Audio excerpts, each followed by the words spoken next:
At the far northern edge of Minnesota, where the map runs out and Canada begins, a quiet trail opens onto miles of white sand beach along a lake so vast it has no far shore.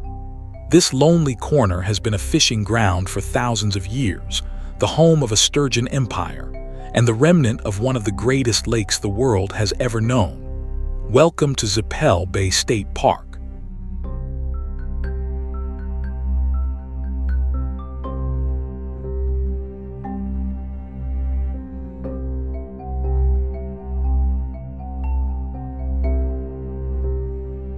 We are in Lake of the Woods County, in the far north of Minnesota, right on the border with Canada. The park sits on the southern shore of Lake of the Woods, at the mouth of the small bay that gives it its name, hundreds of miles from the nearest city, about as far north as Minnesota reaches.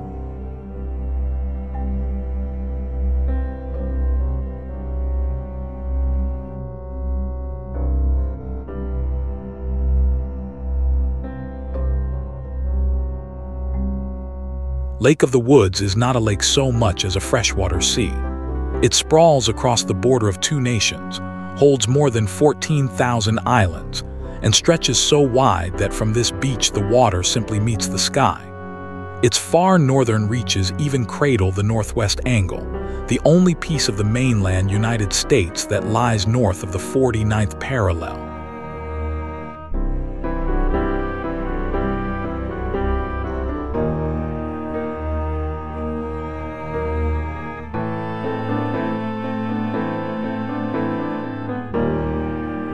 This immense water is only a puddle of something far larger. At the end of the Ice Age, meltwater from the retreating glaciers pooled into Lake Agassiz, a body of water bigger than all the modern Great Lakes combined, covering much of Manitoba, Ontario, and northern Minnesota. When it finally drained away, it left behind flat lake plains, rich soils, and a few great remnants. Lake of the Woods is one of them.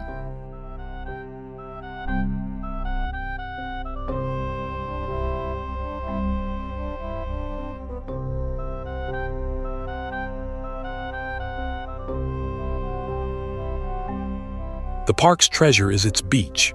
For mile after mile, fine white sand runs along the shore, washed and sorted by the endless waves of the big lake, backed by dunes and pine. It feels more like an ocean coast than a northern forest lake, a wide, bright, wind-swept edge between the woods and the water.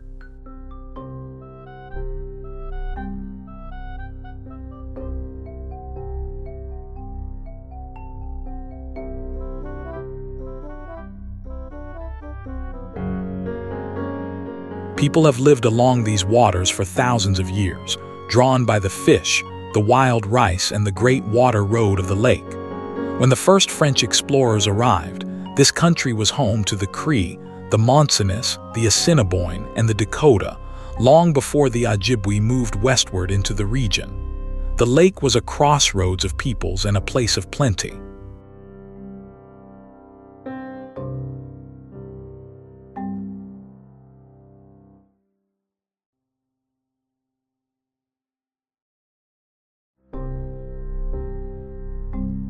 In 1732, the French explorer Pierre Gaultier de la Verendrye reached these waters, building forts and pushing the fur trade deep into the northwest in search of a route to the western sea. For the traders who followed, Lake of the Woods became a vital link in a canoe highway that stretched from Montreal to the far interior of the continent.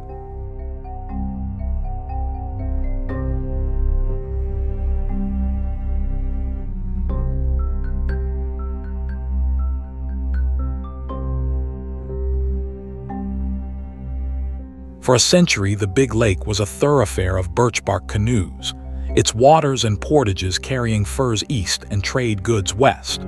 The border that now splits the lake between two countries was itself drawn along this old canoe route, a line negotiated by distant diplomats who traced it through a maze of islands they had never seen.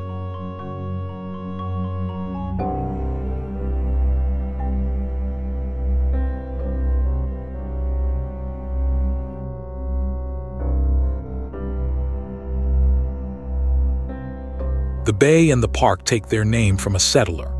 In 1887, Wilhelm Zippel arrived and built a home on a peninsula near the mouth of this bay, one of the first permanent settlers on this remote shore.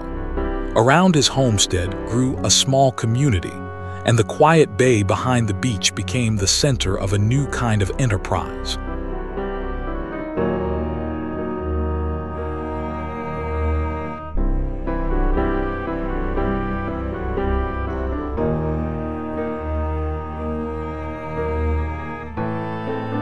Zippel built his living on sturgeon, the huge, ancient, armored fish of the lake, prized not only for their flesh but for their eggs, which were salted into valuable caviar and shipped to the tables of far-off cities. For a time, this cold northern bay was the heart of a commercial fishery, sending a luxury of the deep out into the wider world.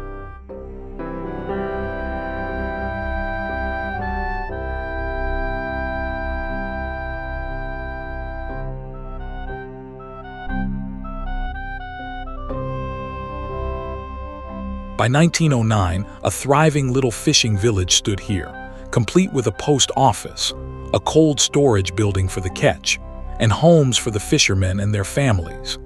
It was a hard, isolated life on the edge of a vast lake, tied to the rhythms of ice and open water, netting a living from one of the wildest corners of the state.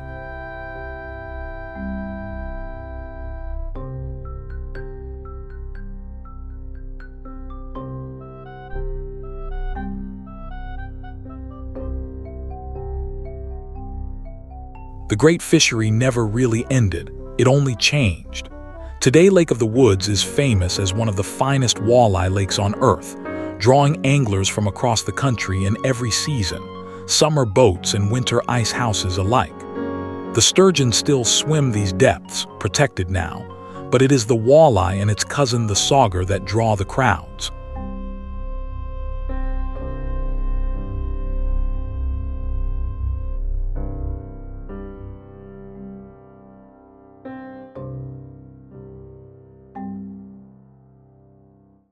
In 1959, Minnesota set this stretch of shore aside as Zippel Bay State Park, opening the Great Lake to everyone, and built it out through the 1960s.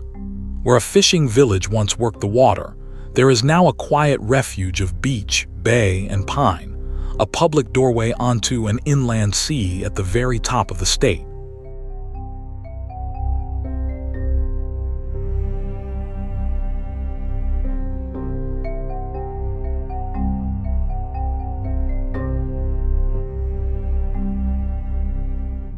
The park is a haven for wildlife on the flyway. Great flocks of gulls and terns wheel over the sand, and rare piping plovers nest on the open beach, while white pelicans sail the bay and the woods behind holed deer, moose, and wolves. It is a place where the wild north still runs right down to the water's edge.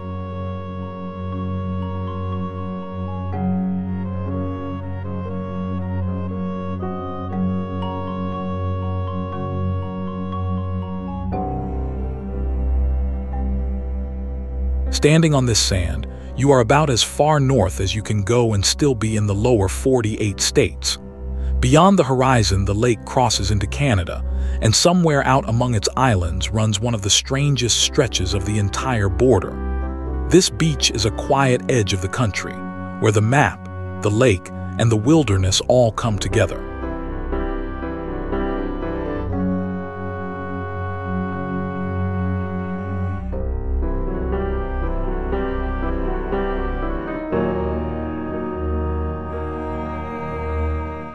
From a glacial sea to a sturgeon village, from a French canoe route to the walleye capital of the world, this lonely white beach holds more history than its silence lets on.